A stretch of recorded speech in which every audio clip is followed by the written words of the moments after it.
Yes, people, we are back with another live. We are only 6 minutes late this time, so we are getting better in terms of our timing. You get me? Usually we're in the 10 to 15 minute range. I know definitely Lee Gunner is, but Matisse has been much better today and in recent weeks, blood. But it is what it is. Lateness is greatness, and Mm. the originator of that is here on the channel. Matisse, how are you doing, my bro? I'm good, bro. Do you know what I'm saying? The saying was created to protect my fellow content creators. Do you know what I'm saying? It's not just myself. But yeah, I mean, I was at the game yesterday, loved it, lived it. It was great to be back at the bridge. It's been a while. First time this year as well, not this season, but this year. Met a lot of great fans and we put on a good performance. So I can't really complain. Do you know what I'm saying? It's good to see the team actually in a well-oiled machine again, you know, from front to back. You know, everybody's on the same path. They're all looking for the same common goal, which is to try and win by a comfortable margin and not stress the fans out, which is good. And I think it's a nice lead to take back to the second leg. I wouldn't say the game is done. I think at 3-0 it would have been over, but you know, and obviously we don't know who's traveling over there as well because France have got their own little rules as well. But I must say, yeah, I'm very excited to see how we do in the second leg. I think we was very comfortable. It's probably our best performance since Tottenham. Now, Lille did make it, you know, somewhat perfect for us, and we'll talk about that later. So we shouldn't go too crazy. I think the Premier League, you know, those oppositions, they do tend to set up a bit better. But listen, it was good to get back to a comfortable win, man. Yeah, no, definitely. And we're going to start with the main talking point from yesterday. Before the game, there was rumblings that Romelu Lukaku would be dropped from the starting lineup at least and be on the bench. And lo and behold, we were granted what we asked for. Thomas Tuchel did drop him on the bench. Obviously, it was for footballing reasons. He didn't really go into too much detail when he was questioned about Lukaku's 7 touches, but you knew after that Lukaku didn't really have much time left with these kind of performances before Tuchel was going to have enough. But we saw Kai Havertz. Many of us, including myself, wanted to see him in what I feel is his best position in the system, which is a false 9. And he showed up there yesterday, and I thought he'd done the job very, very well. Also giving Thomas Tuchel something to think about. But here's the thing, though.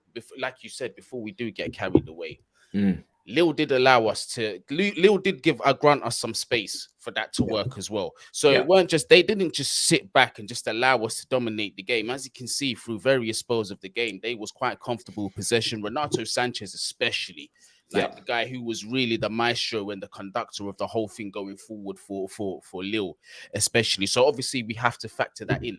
But going forward, does Kai Havertz need to be the first name on that team sheet, as many are alluding to? Or do you think Lukaku still needs to come back? And another question, actually, was this a natural precaution for Sunday's game? Was he in fact resting Lukaku for Sunday, or do you see Kai retaining his position? It's an interesting one because I think potentially what the plan was before the game may have changed after the game when we saw the performance and we saw the way Kai played. I think for me personally, when I look at Lukaku, I personally in my preview wanted him to have a rest as well. So I was happy to see him at the starting 11. When you're completing 0 duels and only getting 2 touches in the first half on the weekend, for me, and one of them is from kickoff, for me, you need a rest, clearly. You know, you're clearly not moving about as much as you need to. You're not getting involved as much as you need to. And maybe that's tiredness. You know, I'm going to give him the benefit of the doubt and say that might be tiredness. He's been playing a lot of games.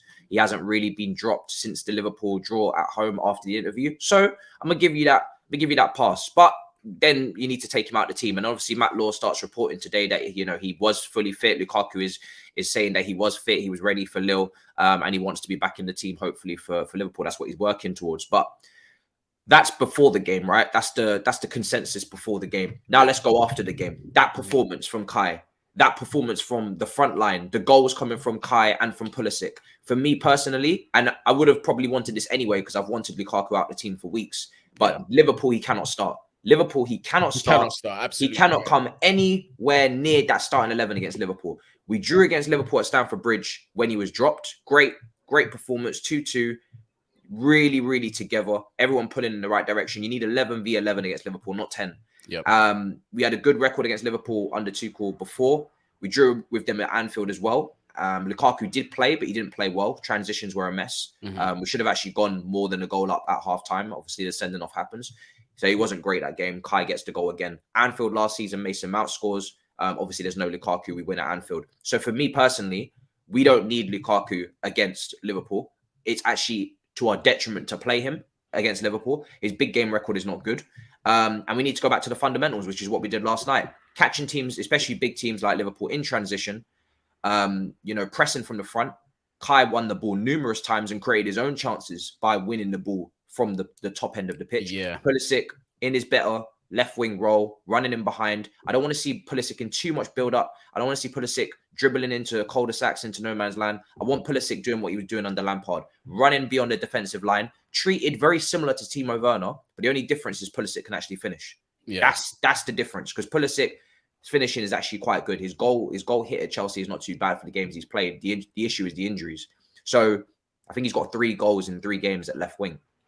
So for me personally, that's the way I would go against Liverpool. Even though Ziyech is out, I still wouldn't find a way for Lukaku to get into the team. I'd either go Mason Mount, who's coming back from injury, or I'd go Timo Werner. But anything other than Lukaku. We need 11 people, bro. We need people pressing. We need people taking up positions. We need people tracking back. We need people who are going to link up with others, everything. So, yeah, man, he cannot start against Liverpool whatsoever. I also wanted to touch on the wing backs, because I think a lot of us were just knew out of all the positions, that was the area that was going to concern us. And I actually want to give them both props. Again, it is down to how Lille did play, but in terms of supporting their wingers going forward, because in that back five, I feel Ziyech can get himself quite isolated up there, because he's not getting the help of the fullbacks, especially when Reece James is not there. Sorry, wing backs when Reece James is not there. I want to say, I think Azpilicueta, I thought he done very well in accompanying him on that side, so to create the overloads and to stop him from being overloaded, because you can see at some stage that Lille, they was trying to double team on Ziyech the same way that Crystal Palace was. But I felt that this time round, Ziyech had more of an outlet. He had more support on that side. So I think that helped him. And similar on the left side with Marcos Alonso. Now, obviously with him, they got in behind a few times, but everybody in their dog knows that's going to happen with Marcos Alonso.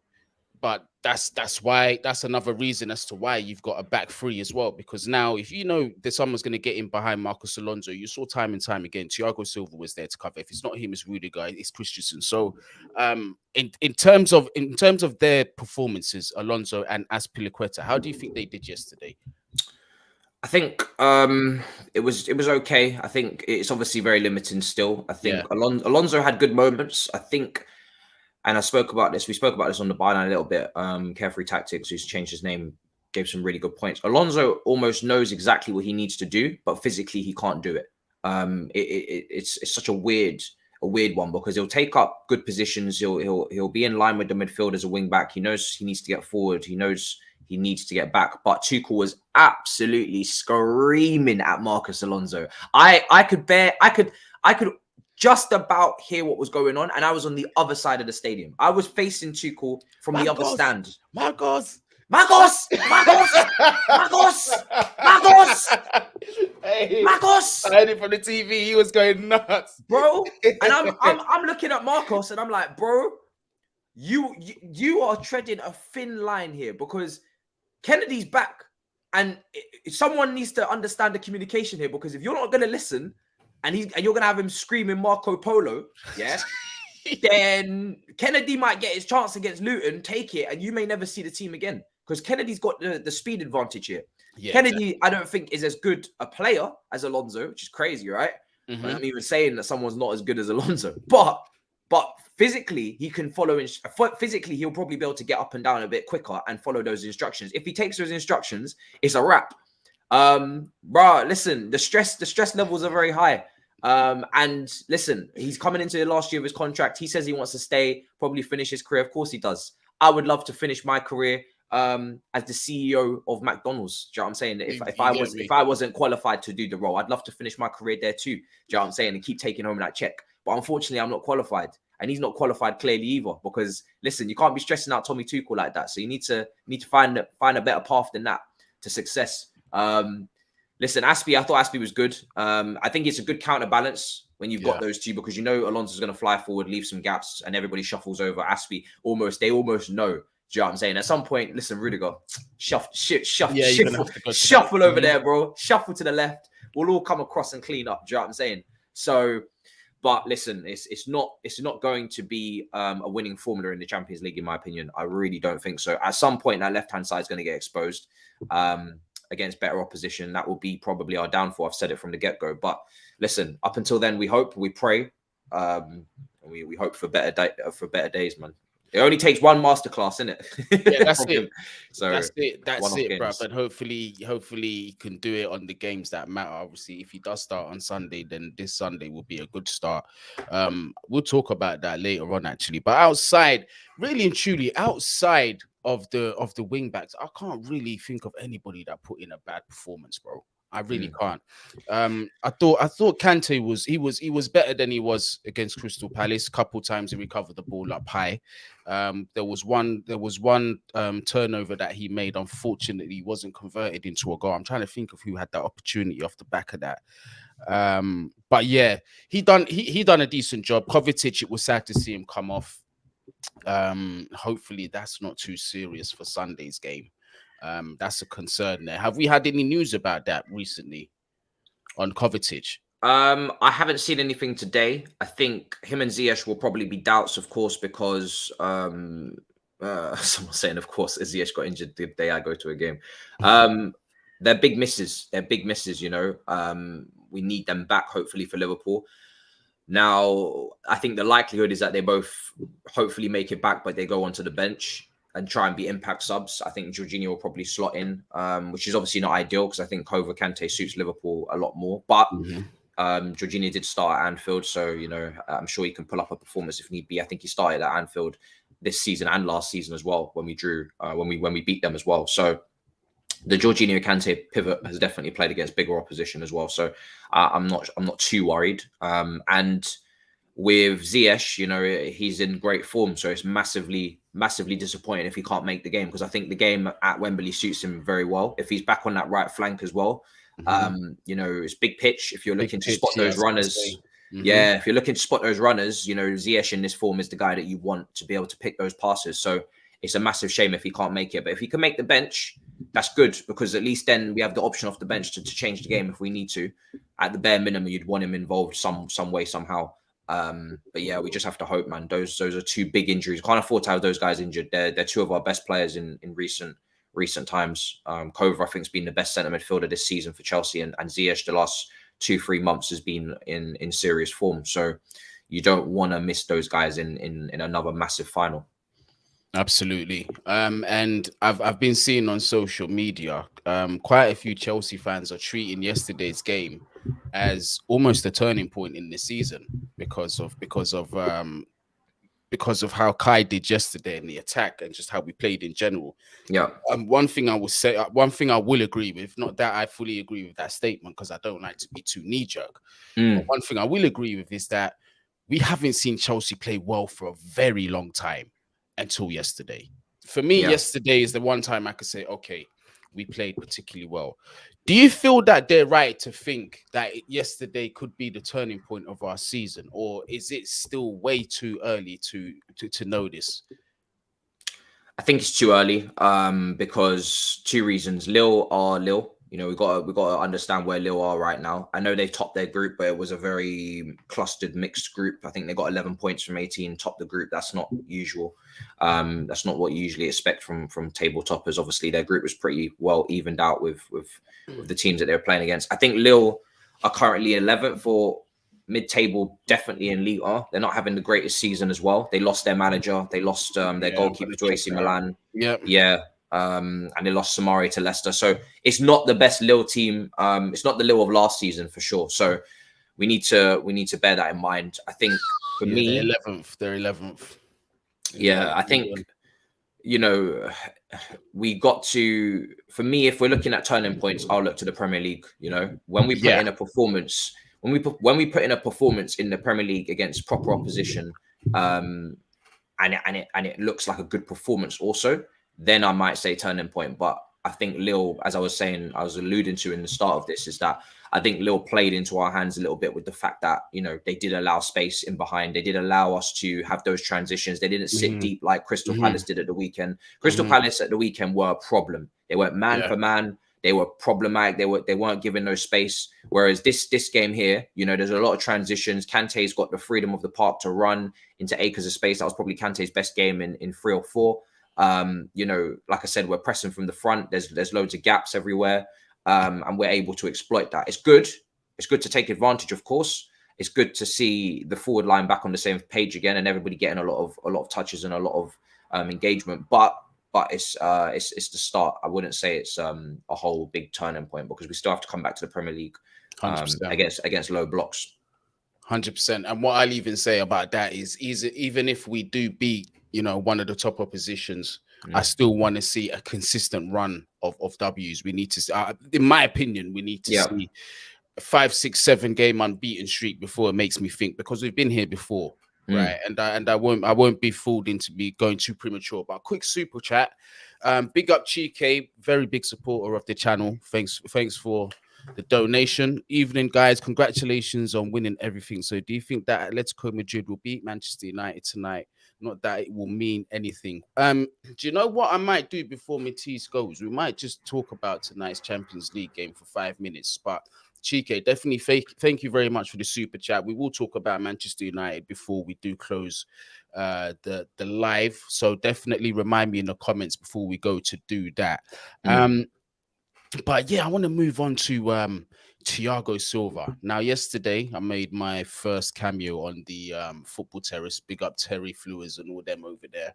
And I just gave my thoughts about yesterday's game, and I got into the discussion of Thiago Silva, where I actually said with my chest on the football terrace, I think that Thiago Silva is the best centre-back in the world, and I don't think Van Dijk is better than him. I still say that with chest. If anybody wants to doubt me, I will back out my hairy chest on camera and go up close and say it again. Yeah, man says that with chest, bro. But yeah, Thiago Silva again yesterday, and this is the thing about him.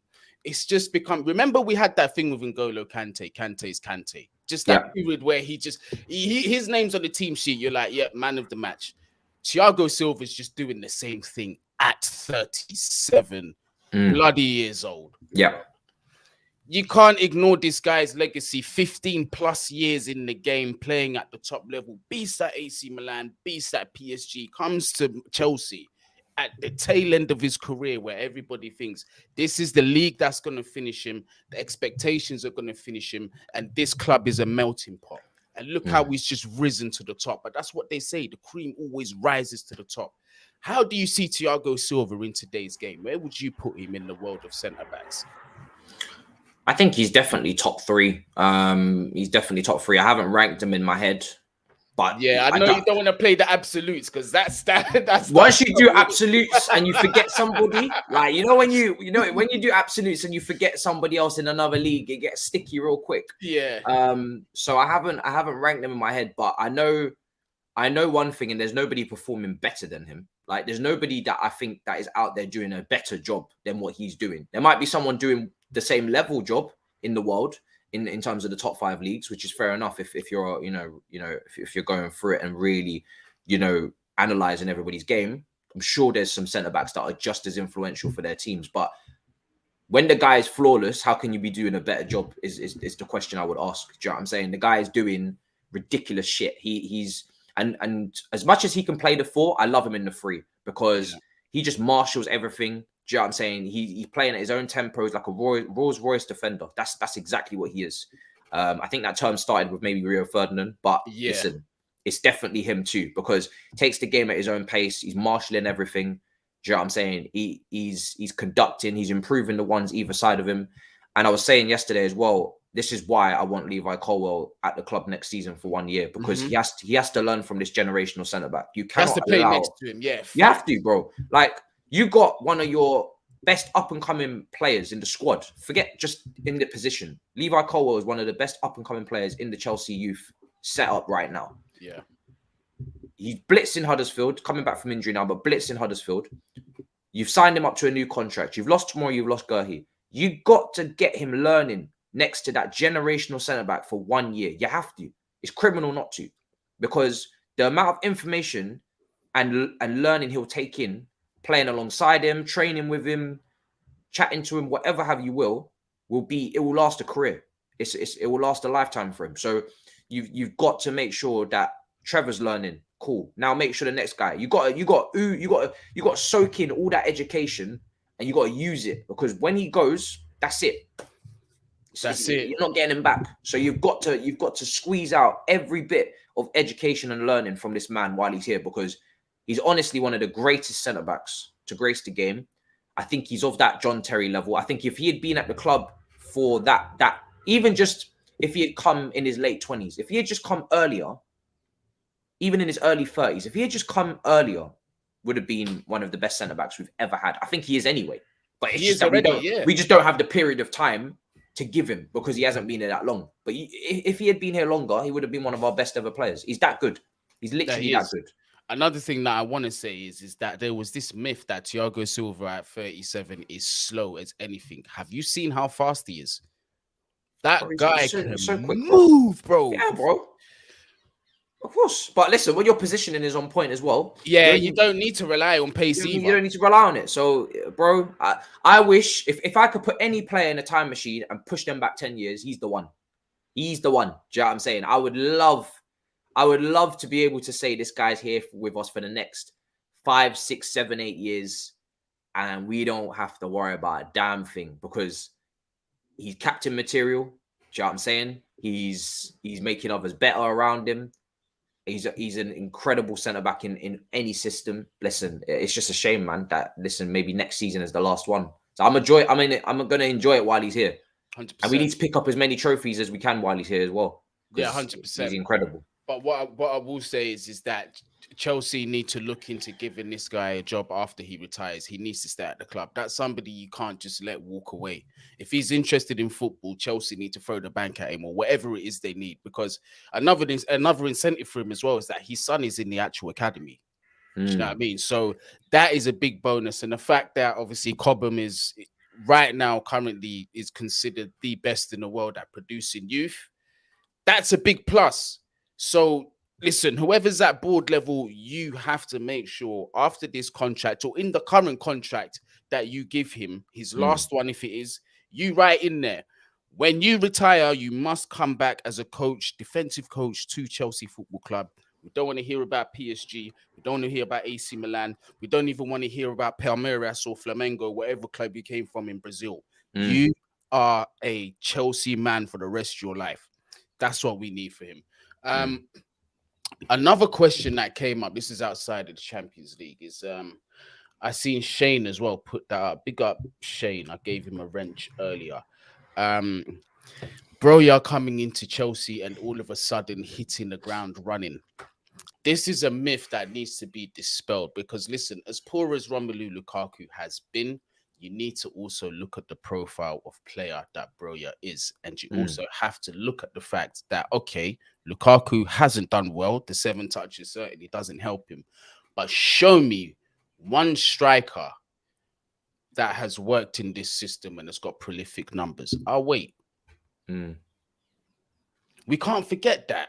And this is the thing. It's like, yes, I'm happy that Chelsea fans they're bigging up Broja, they're appreciating his talent, but at the same time, we have to be careful not to set this guy up for failure. Like the club amongst the fans. You see what I'm saying? So in terms of him fitting in this system with the profile of player that you already know that he is it as simple as him coming into this team and getting 15, 20 goals in the first season he comes in?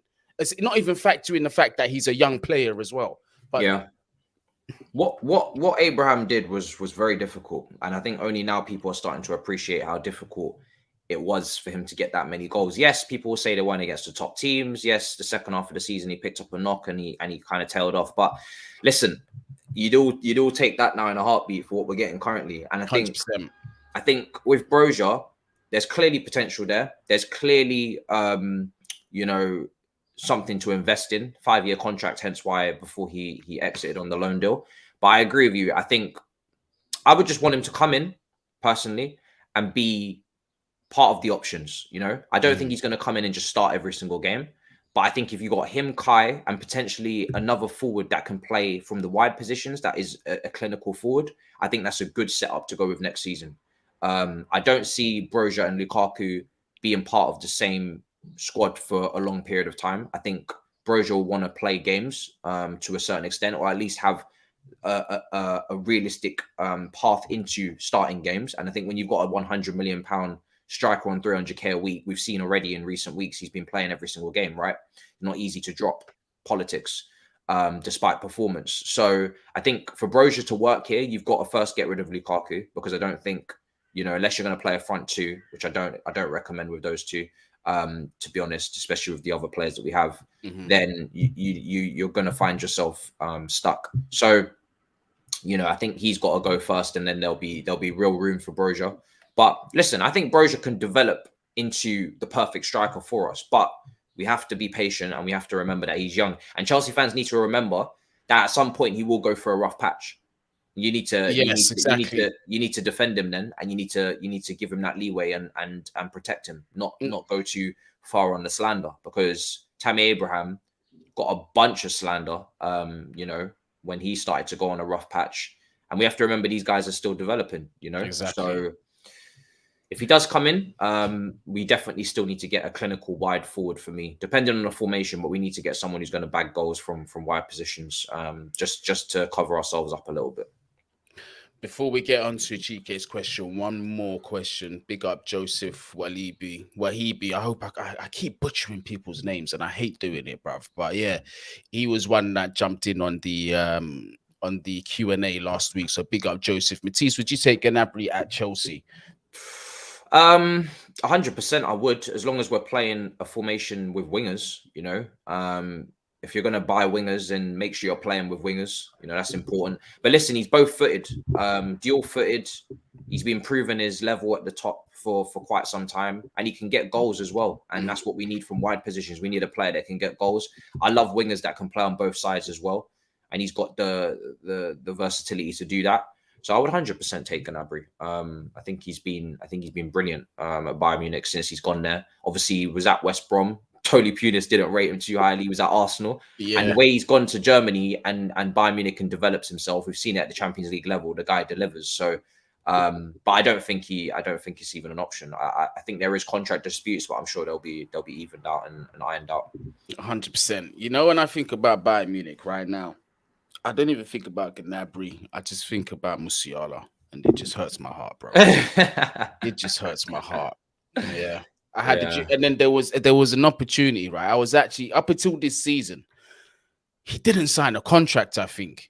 And I was like, yes, please give us a second chance. Let's just go back in and get our player. But he re-signed his contract. Bayern ain't gonna let him go. I reckon he's gonna stay there.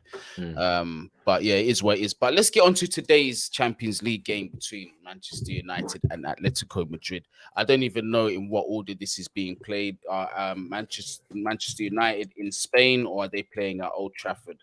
About to check. They're in Spain. Yeah, they're in Spain. Okay, so they're playing away to Spain against Atletico Madrid.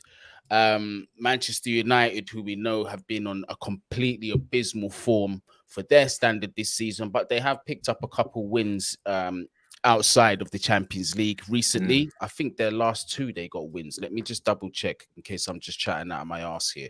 Just want to make sure that I'm accurate on that. So Man United, let me see. Yeah, man United are done and dusted, mate. Like, gone are the days where they was just winning everything and anything. Yeah, they're done out here. So, okay, they beat Leeds 4-2. They beat Brighton 2-0. Yeah. 1-1 against Southampton, 1-1 against Burnley. Middlesbrough took them to penalties and they lost. They beat West Ham 1-0. Yeah, so they haven't really had the best set of results. I'm not sure with the form of Atletico Madrid as well. Obviously, I'm looking at league games and stuff like that. This is a cup competition, but just to really gauge the form of both teams. Atletico Madrid, I hear that they've been conceding way more goals this season than they've usually been. Yeah, they've been scoring more. Oblak's not having a great season at all. He's fallen off a cliff in La Liga. And Atletico Madrid are nowhere near what they once was. Obviously, they were winning the title and whatnot, not so long ago. So it's you know, it's a weird one with Atletico because they'll bounce back, but them and Manchester United are in a similar position where they're looking for the Champions League to kind of save their season.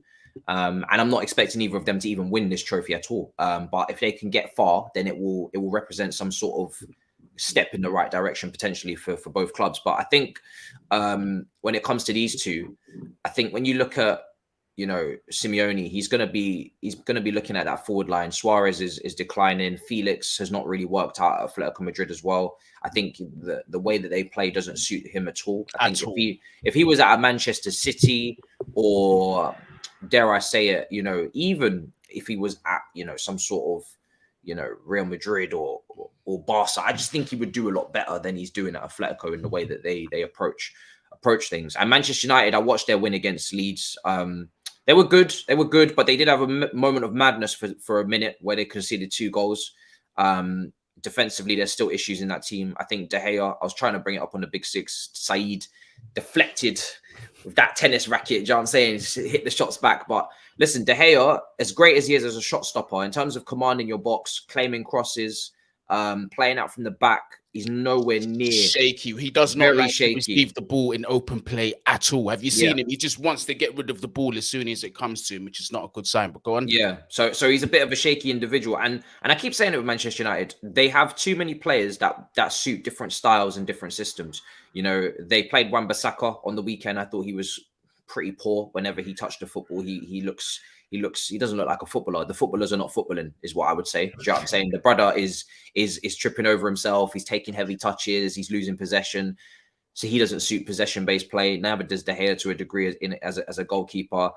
Maguire gets his goal. I'm sure he gets to shush the crowd, but then a howler's probably coming soon as well. So Ronaldo was completely devoid of any sort of involvement in the game. If you talk about Lukaku being starved and not getting involved with the rest of our team, Ronaldo right now is exactly the same thing. The guy is nowhere to be seen in terms of Manchester United's overall attacking play. He's just like a figure up there, and everybody else kind of works around him. He was not involved at all. But and it's being stated in this chat, and the last point I was going to make, Ronaldo is Atletico Madrid's kryptonite. He loves to score against Atletico Madrid. He has missed the Champions League. So, you know, if he can't do it now in the Champions League, then for me, that wraps up the conversation of, was Ronaldo worth bringing back? Should he have come back? Should Man United have got him back? The answer will be no. If he delivers in the Champions League and takes them through the rounds, then obviously that's prime Cristiano Ronaldo right there for you. So it'll be interesting to see what happens, but I think it's not going to be the most entertaining game in the world, especially with the away goals gone. I think it could easily be a 0-0 or sneaky 1-0 to somebody. I don't think it's going to be a great game. And I think, for me personally, I'll be paying attention to Benfica versus Ajax, which is also 100%. Yeah, I'm watching that instead. And Anthony is the guy I'm going to be keeping my eyes on. Anthony watch 100%. Yeah. I was just about to say, hopefully, wait, am I even thinking? 1 second. Let me just check if he is available. Is Gravenberch injured or is he available? I just wanted to double check. I rate that boy as well. Yeah, he's a very good up and coming midfielder. I think he's been linked with Real Madrid as well. Liverpool strongly. Liverpool love him. They do. Obviously at the weekend, Ajax did win their game by 1-0. There is no Gravenberch in the side in that game, and he's maybe that's precaution for today. Yeah, he is on the bench though. Came on at 64 minutes, so he came on off the bench in the last game that they played on the weekend. So potentially he could start. I'm not sure what his fitness levels are saying. I think he was just coming back from something. Anthony starts in that game. You know, has a great performance. Sebastian Haller, I think, is one of the top goal scorers, if not the top, in the Champions League. Tadic, we'll all remember him from the stint as well in the Champions League. So it's a nice team that they've got there. Ajax, Daley Blind still ticking on. And I just think that's going to be the more entertaining game. I think there's going to be some lovely football on show. Obviously, Ajax got 6 wins out of 6 in the Champions League. So it's not the bigger game, but it's the game I'm going to be watching. 100%. It's definitely a game I'll be watching. Yeah, it's gonna looks like the most entertaining. And to everybody that's just joined us, or if you have joined us previously, first of all, thank you very much for doing so. But second of all, please smash that like button. It does not take a lot of work. Hit that like button, get us up on the algorithm. Also, as well, if you are new to the channel, make sure you smash that subscribe button. We are on the road to 10K, and That's the only way you get there, bro. Just hit the subs, hit the subs, hit the subs, and we will get there, man. Each day we're gonna be putting in more and more work. Gotta stay consistent. You get me? Obviously, with the brother Matisse here once every week. Get me? But Matisse, what do you think can happen for us in the Champions League this year? That's a question actually from my mum. She wants to know what you think where you think Chelsea will end up in the Champions League, if we'll win it or not. If I'm being realistic and honest with you, I think the most we get to is probably semi-finals. It depends on the draw. Because I think there's certain teams that we could come unstuck against because of that left-hand side that I spoke about at the start. I think it's weak. You look at Alonso at the wing-back position, you know, he can be done for pace. You look at Malang Sarr in the back four against the top wingers. I think defensively he'll be caught out. And Kennedy's not even in the conversation at the moment until probably Luton in the FA Cup next round. So I do think that left-hand side will hinder us. I also think Lukaku, that issue is a massive reason as to why I don't think we are as good as we were last year. Because I think last year there was no Lukaku, right? There was no 100 million. There was no politics. There was no, we have to start him in certain games, in the big games. And there was a very clear ethos of we're pressing from the front. We're going for transitions and turnovers. We're going to create havoc. We're not going to be clinical. We're not at all going to be clinical. However, we are going to have one set philosophy in transition for these games in the Champions League latter stages. I would be surprised if Lukaku is dropped for those big Champions League games. And that's where we'll come unstuck as well, because we're not as cohesive going forward. And for that reason, you know, we lack identity a little bit, and we haven't got that Lukaku, you know, talisman effect yet. So it's made our attack weaker when he plays.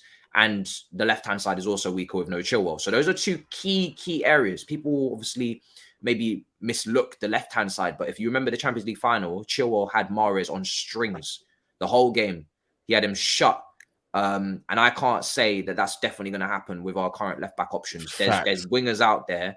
There's wingers out there that will cause problems for our left side. You know, if Vinicius smells blood and decides to switch over to the other flank for Real Madrid, if Messi for PSG decides that he's going to go out there and have some joy, Gnabry, if he decides that he wants to go over there as well, Kingsley Coman, just these players with pace, good dribblers, 1v1, that's where I think that's the worry. We could cause problems. You know, Malang Sarr could give away a penalty, Alonso could give away a penalty, happened against Plymouth. These are the areas now where I think we'll get unstuck, because there's no solution, right? Unless we're going to go to the only solution I can think of that could save our asses in the Champions League is Azpilicueta going to left back, Reece James comes back at right back, and you go to the back four. Big facts. And you go that way. If Azpilicueta goes to the left-hand side, and he manages to put in, ask. It's a big ask. But if he goes to that left back and he puts in those Jose Mourinho performances when we won the title when he was at left back, and he puts in those last gasp Azpilicueta performances before he goes, then there's a chance of a sneaky job being done on some teams. But that is the only saving grace, and we haven't seen Azpilicueta at left back in the back four as of yet, so I don't even know if it's an option. 100%. Mum, if you're watching, which I know you are, hopefully that answer is good enough for you. Don't be coming back to me later when I said, oh, what does this mean? Or what does that mean? Okay. Yeah, say so now or forever hold your peace. Shout out Mumsy though. Shout out. Yeah, you already know. What was I going to say? So Anthony, bro, the Anthony watch. Are we still interested in him? I'm not going to pretend. Wait, first, I'm not going to pretend like I know him inside out. What I do see of this brother is that he has got very, very tricky feet. I couldn't tell you whether he's a direct winger that likes to go and get goals, whether he's a creative type of winger. I don't know. So educate me a little bit on what you know so far about Anthony. Is he actually a Chelsea target? I think he's in the list for sure. When someone's doing that well out there in the Eredivisie, you always keep your eye on them, especially a player like Anthony, because he has got that turn of pace. He's great dribbling 1v1, electric in that regard. And I think, you know, he does give you that flash of someone that can create something out of nothing. Very, very creative player, very confident as well. Seems like he's got the world at his feet. The only question marks I'd have, which are always the question marks, is how does that translate to the Premier League? Is he more of a La Liga type winger as well? You know, someone that will thrive maybe in a different league like that. A lot of these Brazilian players sometimes avoid the Premier League as well, you know, or they don't ever come to the Premier. A lot of these more quote unquote Brazilians. The Brazilians are Brazilian, you know.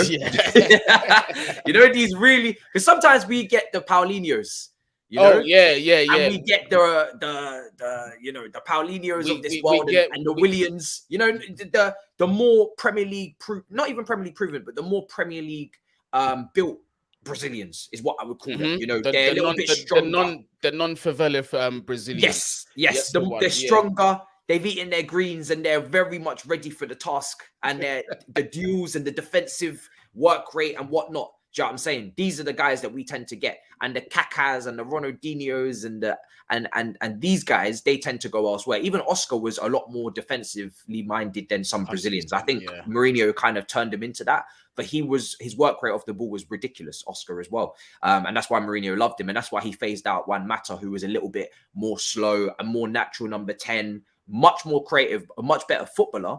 But because defensively, Oscar could cover the ground a lot better, I would call him the Brazilian Mason Mount in some regards. Right, yeah. That guy got picked over Juan Mata. And that's where Juan Mata's time at Chelsea came to an end. So it'll be interesting to see if Anthony comes to the Prem, because I think he did say he likes the league, but he also mentioned La Liga as well. And I could see him in La Liga as well. I think, you know, that like a Barcelona, I think he fits right in there if they build correctly and they go back into a positive trajectory. But he's a very good player and he's definitely on the list. He's got to be. I think he's on the list with, for me though, the only player that I'm definitely banking on outside of the Premier League to come in and attack is Nkunku. I think Nkunku at RB Leipzig looks a real good player. And I think he's got some more Premier League traits about him as well. He looks a lot stronger. And also then I'm looking at Premier League wingers, you know, your Rafinhas, your Bowens, even though he'd be impossible to get out of West Ham anyway. Players like that. Yeah, because even Neto, if he recovers well from his injury. Because if you look at Jota, Mahrez, these guys, they came from lower Premier League teams. They were performing, went up, did the business. You know, they're a little bit more proven, a little bit less what's the word? A little bit less transition in terms of getting to know the league, the pace of it, everything. They've already done that, you know. So that's something to look at for Chelsea because we haven't signed a Premier League proven attacker in a while, I guess. I'm hearing Eden Hazard is back in Wolves form. Apparently, they're calling Podence the new Eden Hazard. I watched Podence. Now, people will get ahead of themselves with Podence a little bit. I watched him against Leicester. I was doing the Leicester Wolves watch along. Him and Lookman were the stars of the show. Lookman was balling out on the left hand side for Leicester, creating all the opportunities, and Prudence was doing the same off of Jimenez in the front too. And he got man the match in the end. Prudence. The only thing I'd say with Prudence, he's a very good player. He is 26. Does move a bit like Hazard for sure. He does, he does. I get those shouts. But the end product this season, I was shocked to see. Just that was his first goal in the Premier League. So. Now, some will say that Wolves' setup is not really predicated on attackers hitting the high numbers, although Jota's come from there, and obviously Neto is a great player as well before the injury. Love him, by the way. But, you know, again, one goal in so far this season is still not great, is it? And his end product will have to go up a lot more before I put him at the top of my list. But I do like him. He looks like a good player. But I think we still got to... I think someone like Rafinha would be ahead in the queue. I think Gerard Bowen, for me, would still be ahead in the queue as well. I think he's a player that suits Liverpool down to the ground. And I think, you got to be careful. For me, Nkunku would be ahead as well on the list as well. Nkunku's kind of the perfect player I would bring in to finish off a trio of Broja and Kai. Right. Because Nkunku can play up top, but he can also play other positions as well. So he's the kind of, and I know people are shitting themselves because of obviously Timo Werner just came from RB Leipzig as well.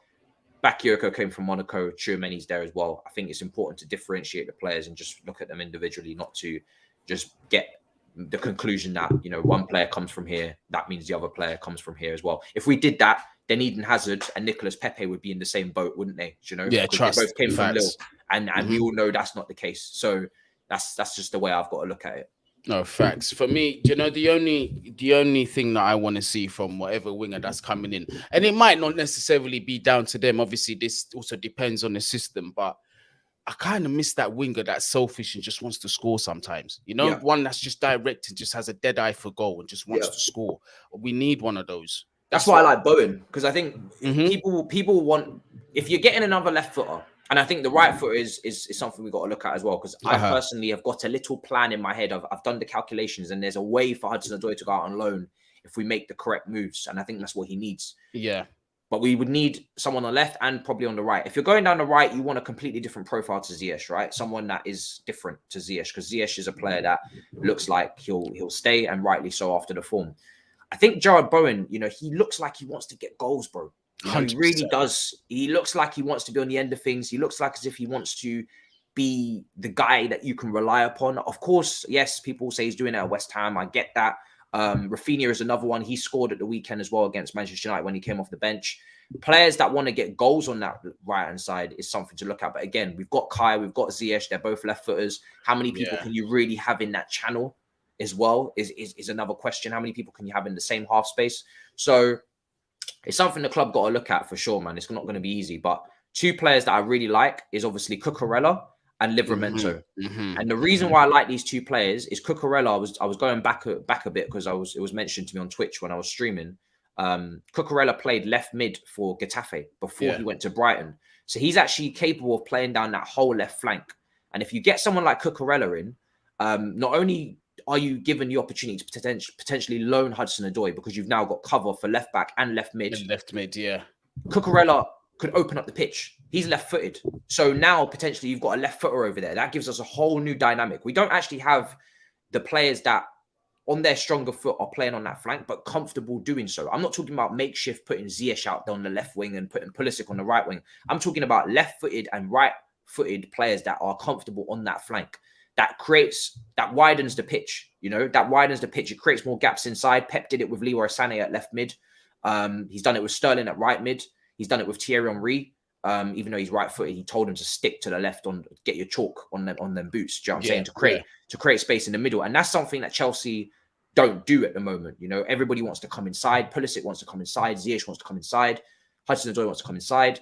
If you could get Cucurella next summer, and you could get Livramento in 2023, both those players are comfortable in the wing positions on their stronger foot, and they just open up the pitch. And they're very good players. They're very good technically, but it just allows more space in the middle as well. And then you can go to maybe a 4-1-4-1, and you've got those guys holding the width, and then you've got creativity and space for others now, and it opens up things. It opens up doors. So it'd be a good option to have if we could get those two players, because everybody talks about Livramento competing with Reece, Cucurella competing with Chilwell, but these guys can compete at the top end of the pitch as well. 100%. And Cucurella, I can actually see us going for a player like him due to, like you said, his versatility on that left side. I know Tuchel's a massive fan of versatile players that can play in more than one position. I think most managers are now, especially into today's game. Not just gonna put that down to Thomas Tuchel, but hey, Troops his toenail a bit late, but he's in the building, bruv. Big up. Hey, every time I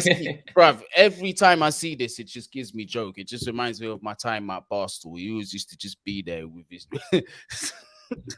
Troops his toenail. Big up, man, but definitely. But yeah, man, do you know what? I'm not gonna keep you much longer. We've done a good 50 minutes today, which I appreciate. What have you got coming up next? I'm going to be releasing my Chelsea Lille vlog with Anita later on tonight. I think that will probably come out after the Champions League games, because obviously there's no point going up against those. It's a bit late, but it is what it is on that one, because last night it was just up until stupid times trying to sort out other things. But that will come out, and then obviously we'll move on after that tonight to Liverpool previews and focusing on that. I might touch on a few transfer targets tomorrow, but upcoming is on Twitch, Benfica versus Ajax watch along on Twitch. I'll be watching that game. I'll be on Anthony Watch heavily in that game as well. So Twitch is probably the next place to see me today in terms of content. And then after the Champions League is over, we'll upload the vlog. No, 100%. And definitely, if you are not subscribed to Matisse, subscribe to all of his channels. They are down there in the description. All of them are clickable links. And also, you will find myself, Statman Shane, Matisse, and the other geezers. Shinan. Yeah. I knew his name. I just didn't know how to pronounce it. And I fuck up the pronunciation all the time. Yeah, and I just didn't want to violate. But 100%, you're going to see us there on Friday. Make sure you tune in for that. As for me, I might do another live tomorrow. You lot will find out if you've got the notification buttons on. But if not today, I'm definitely coming back on tomorrow. I'm trying to do at least one stream a day for you lot. You get me? I've got questions about the Manchester United game, whether I do a watch along for that. don't know. I don't think I will do that because it looks like it's going to be a boring game, to tell you the truth. But there will be a watch along for the final on Sunday. You get me? But big up Troopsy's toenail with the generous donation. He didn't put anything in the text box. I don't know if he just wanted to throw the 10 in to show some love, but big up yourself, Troopsy's toenail, bruv. Make sure you don't get caught with no infections or nothing like that. Keep it. Do you know what I mean? Them toenail infections, I am sure they are not the ones to have. Diego C. Palace, one of my mods, definitely take his advice. Over 100 watching. Subscribe. Man knows football. Same with Matisse, Instagram, all the socials down there. But wherever you are, whatever you're doing, please make sure you do stay safe. And finally, up the Chelsea. Bless up, everybody. Thank you for